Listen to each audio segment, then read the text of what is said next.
So,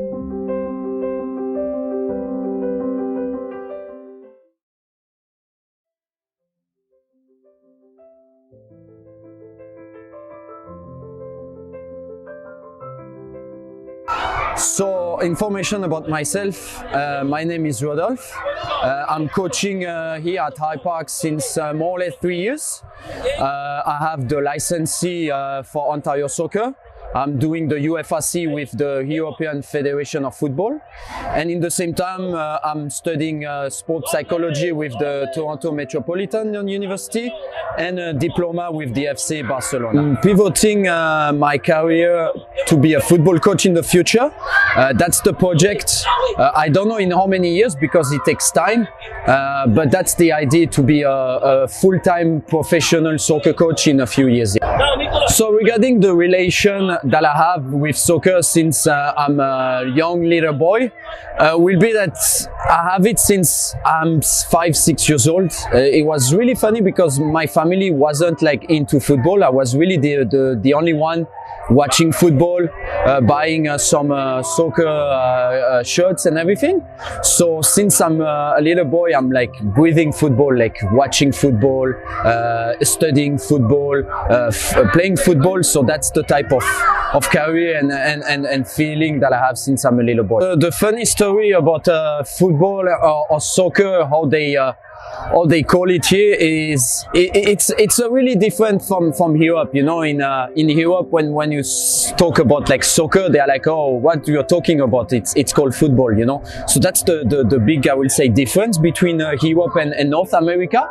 And the other, it's about the culture. Here you have other sports. You know, in France, most of the kids, they are playing football. Here it's like they play football, they play hockey, baseball, basketball. So just to have this, I will say, this story, how they are like managing football here, it's completely different from Europe. Here you really have to make sure that they know football on and off the field. They watch football during the weekend. So there is really a learning curve here that is really important. How I dive into this particularly like coaching experience in football, I would say that first of all, since I was like at school in France, I was always like a leader. You know, I always wanted to represent the students when we had to talk with the teachers. When I was on the field in France, either I was the captain of the team or I was always talking to the coach during training session or games.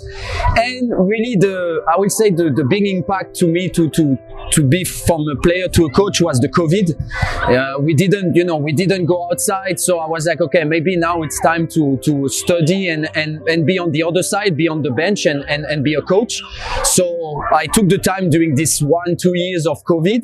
I studied a lot. I was watching a lot of video testimonial and everything, and I decided like, okay, you know what, now it's time to move on and be a coach. Different challenges being a coach here.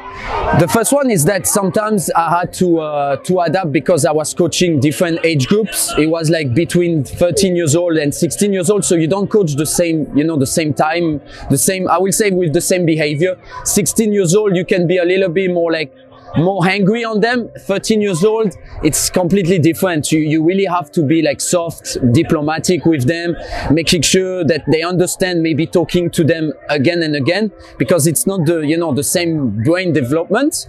So I had to adapt myself too, because you're a coach, you're alone. There is not somebody behind you saying, hey, let's do just a checkup and see how you coach today. So that's the reason why most of my session I'm recording them. So when I have time at home, I'm trying to watch what I'm doing, and I'm like, okay, you know what, next time maybe I should be a little bit more like focused on this player, maybe more diplomatic, maybe take more time, less time, depending of the amount of hours, because here it's really short.